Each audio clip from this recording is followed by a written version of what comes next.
Hello, my friends, Evolutionary Energy Arts family. I hope everybody is doing well. And there's a lot going on. There's so much going on right now. As you can see, more than 360 wildfires are burning in California. 23 of those are major. Man, that just blossomed so quickly. It really makes you wonder. I mean, what is seriously going on there? What is it? Yeah, there's different things that are causing them. And as we just take a look through some of these headlines, you see in one case you have a California man detained in connection with the wildfires. So this was Geronimo Gomez, and this is by the Dolan fire in Big Sur, and he was booked into Monterey County Jail on charges of arson.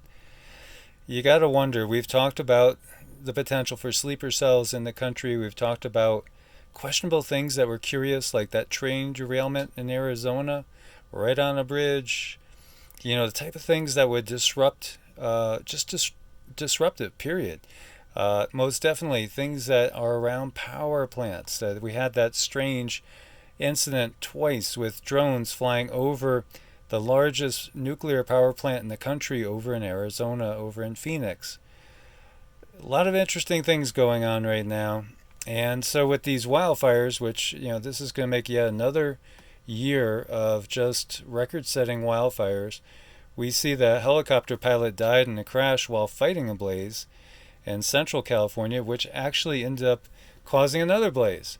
So it's just a crazy thing we have going on. So let's send our prayers to everybody over in that area. And check out this mysterious smoke ring. Floats over Santa Clara, California. You usually see these around volcanoes.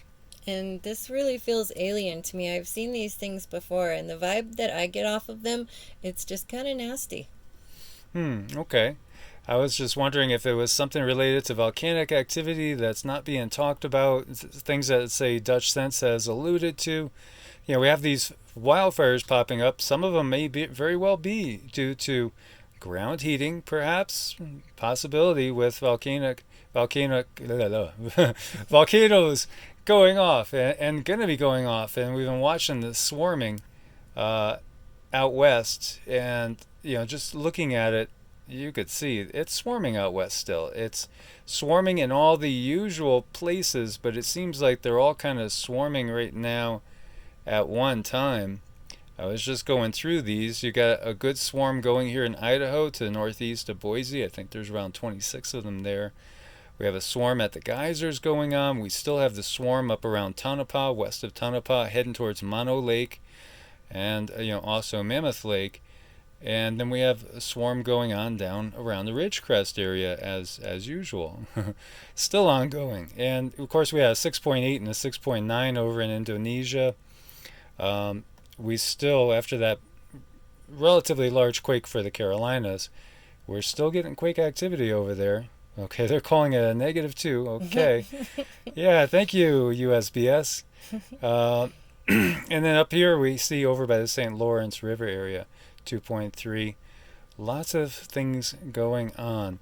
You remember that derecho that went through and just raised havoc across so many areas, and especially like over around Iowa. Well, if you look at it, 75,000 Iowans still don't have power. Over a week after the derecho, the governor is requesting almost $4 billion in aid, 3.77 billion in crop damage. That's just what we need, right? More and more crop damage. I know, it's really getting pretty bad. I mean, it's a little ridiculous. It's building and building and building. It is, and there's so many things going on at one time.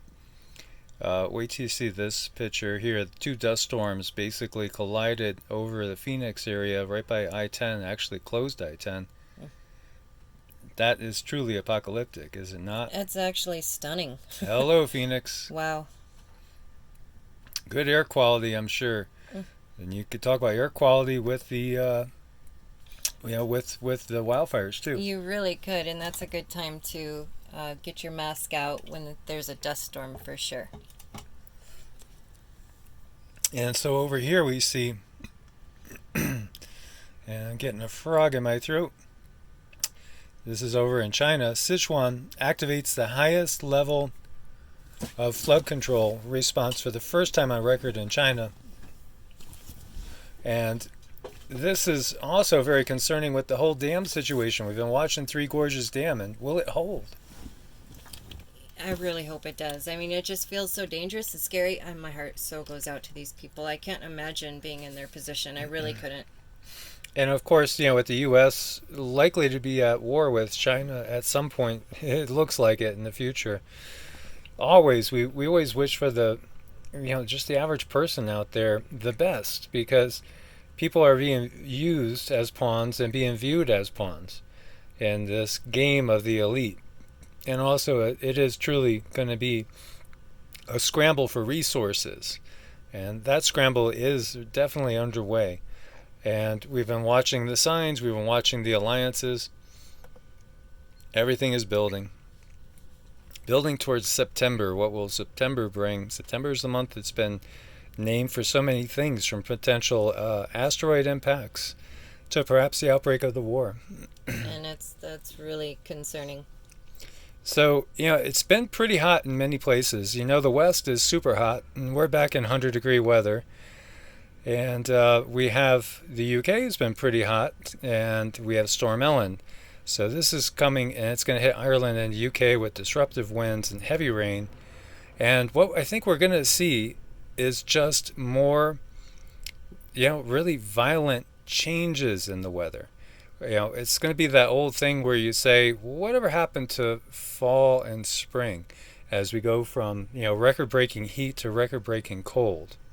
I think it is going to be a little bit like that, where the seasons just start to blend more and more into two polar opposites. So Ellen formed over the Atlantic Ocean, fueled by the remnants of Hurricane Kyle. It's forecast to bring disruptive and potentially damaging winds Wednesday evening, August 19th, and throughout Thursday, 2020 to Ireland and parts of the UK. Yeah, that has like such a... I don't know, it just has so many numbers to it that are similar. Yeah, almost like kind of an ominous ring. I wonder about that. Yeah. 8/20/2020. So anyway, look forward to some storm surge, spring tides, and onshore winds. Risk of some coastal flooding as well. And then down below in South America, we've been talking about Australia with their weather, and New Zealand as well with some pretty intense cold. And we have very intense Antarctic winds. Air coming to bring historic cold and snow across wide parts of South America. So, what we have is changeability. And again, it's just more violent extremes caused by, again, it's the magnetosphere in decline. There's a magnetic pole reversal underway. Like in the last video, I was talking about 2034 as being one of the dates that was given for the pole reversal. When we say that, we're meaning the actual crustal displacement event, where the crust of the Earth shifts.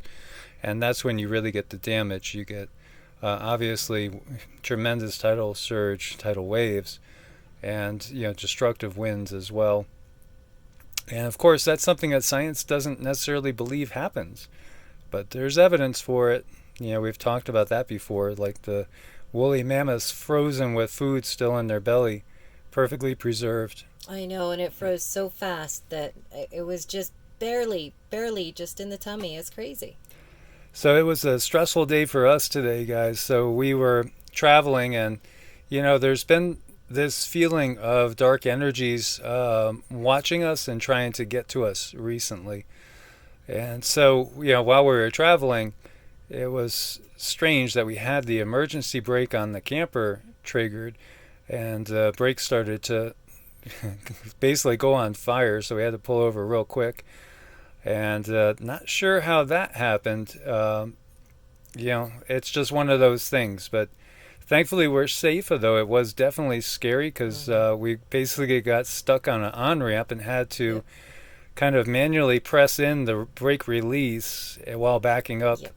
To get to a point where we could safely turn around and limp to a place where we could get some help. So, it's just one of those things. But we felt the energies around us lately, and I've shared with you guys before that there's this tall gray ET that I first saw in 2017, December.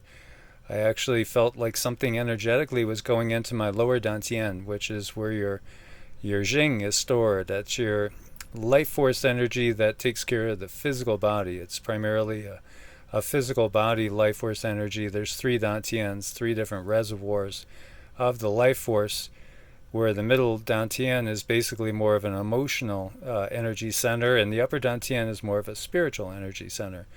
So I awoke and I saw this 8 to 9 foot tall gray alien, just bent over me, and it straightened up and looked away and went into a meditative state. And I watched it for, I'd say, about close to 90 seconds as it just slowly it was like Beam Me Up Scotty. It just slowly kind of disappeared from sight. And so since then, it's been, following us. It probably was following me before that. I was not aware of it. It's going to get warm. Okay. So I better go before the phone overheats.